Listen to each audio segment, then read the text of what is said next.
Hello friends, borebai Bodo job info YouTube channel da finally Assam Police Constable result out जाबाय दहाय फुंनि भिडिअआव खायसे आन्दायदों जे मानो काटअफआ गोजौ थांदों 90 गाहाम दा बे जाबाय पार्सेन्ट सिस्टेमाव लांदों बेखौ क्लियार खालामगोन प्लास काटअफ बोरै नायगोन आरो लोगोसे पास जानाया बोरै फैदों जों बेखौबो नायगोन आरो दा बेनि सिगां मोनसे रिक्वेस्ट नोंथांमोना भिडिअ नायग्रोजोब अब्लानो बुजिगोन आरो जिल्ला वाइसआव डिस्ट्रिक्ट वाइस काटअफ थांदों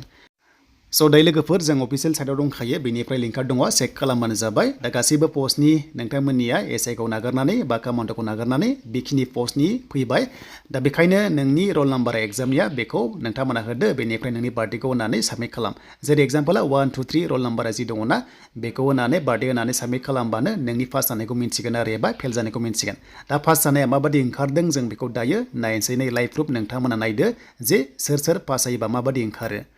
दा बेनो जाबाय नोंनि रिजाल्ट दा बे रिजाल्टआ UB AB आरो ग्रेड 3 नोंथांमोननि दङना पुलिस कनस्टेबलनि दा बाव जायनोखि आं नायदों बे जाबाय सासे बिनानाव जानायनि दा मोनथाम पोस्टआव माने सेलेक्ट जाना दङ एग्जामनि थाखाय आरो बेनो जाबाय उदालगुरि हिसाबै हिन्जावसाफोरनि काटअफ दा नोंथांमोना पास जायोबा बेबादि कंग्रेचुलेसन्स हरगोन प्लास गुड लाक हरगोन आरो जुदि फेलबा नोंथांमोना फेल देखायगोन आरो बा नट सेलेक्टेड देखायगोन आरो दा बेखौ आं एसे ब्लार खालामबाय माखासे आइडि नाम्बारखौ नोंथांमोना चेक खालामदो गाव गावनिखौ So दानिया जों थांसै अफिसियेल वेबसाइटआव आरो अफिसियेल वेबसाइटआव थांनाय लोगो लोगो नोंथांमोना PDF फाइलखौ मोनगोन टेनसन गैया लिंकआ फ्रि जाबाय दहायसो गोबां बिजिमोन बेखायनो फैनानै जों नै जिनिखि पोस्ट दङना बेयाव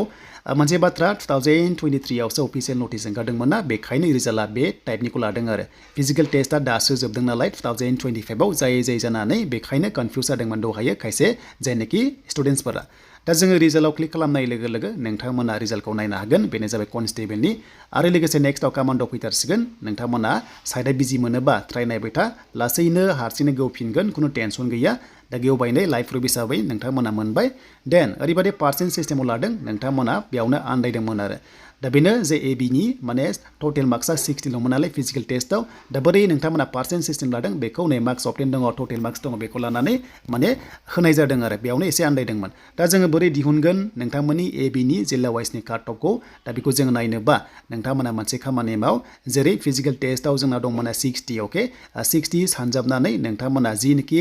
मार्क्स मोन्दोंमोन आन्दायनाय जेरै 80 एबा 90 मोन्दोंमोन बेखौ नोंथांमोना बेयाव फजोबानो जाबाय एबा बहायबानो जाबाय दा जोङो 90 होबाय बेनिफ्राय जों बेखौ राननांगोन रान बाय 100 जों अके टटेल मार्क्स 100 आ जों बेजों हमना ला रान बाय अब्ला जि ओंखारो बेनो जाबाय ABनि काटअफ आरो डिस्ट्रिक्ट वाइसआवहाय नोंथांमोना बेखौ नायजोबनो हासिगोन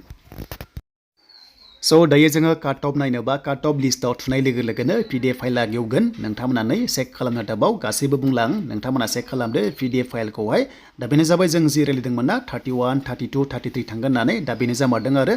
दा नोंथांमोना मोनबाय STP आव खायसे बारा थांनाया बेनो जाहोना जे STP पस्टआ खममोन नालाय बे जिल्लायाव बेखायनो बारा थांबाय काटअफआ आन्दायजाबा खम थांनाय जाहोना बेनो आरो दा बेबादि सिस्टेमाव नोंथांमोना नायबानो जाबाय आरो नेक्स्टआव गोदान भिडिअ फैगोन जे 90 गाहाम थांनायखौ दहाय 100आव बेखिनिखौ लादों आरो माने पार्सेन्ट सिस्टेमाव लादों दा बेयावनो काटअफखौ आन्दायदों आरो 60 नि गेजेराव बोरै 80 थांखो 90 थांखो बेखौ आन्दायदों दा बेनो गोरलैयाव पार्सेन्ट दिहुननाया 60 * 90 बेखौ रानदो 100 जों अब्लानो नोंथांमोना बेबादि सिस्टेमाव काटअफआ ओंखारहैगोन So दानिया मोनसे बाथ्रा बे फाइनाल काटअफ नङा नोंथांमोना आनजादनि थाखायसो स्टेज 2 नि थाखायसो क्वालिफाइ जादों आनजादा 50 नाम्बारनि जाबावगोन आरो लास्टआव बाइबा दंबावो बेजों गासैबो माने दाजाबनानैसो नोंथांमोननो मोनसे सेलेक्सन लिस्ट होगोन बेनो जाबाय अक्ट'बरनि सिगां फाइनाल लिस्टखौ नोंथांमोना मोनगोन दा बयनिसिमबो नेक्स्ट लेभेलनि थाखाय अल द बेस्ट आरो जायफ्रा डिसक्वालिफाइड जाबाय नेक्स्टआव गोदान पस्ट फैगोन टेनसन दाजा प्रेक्टिस खालामबाय था नोंथांमोना नेक्स्टआव साख्रिखौ लानो हागोन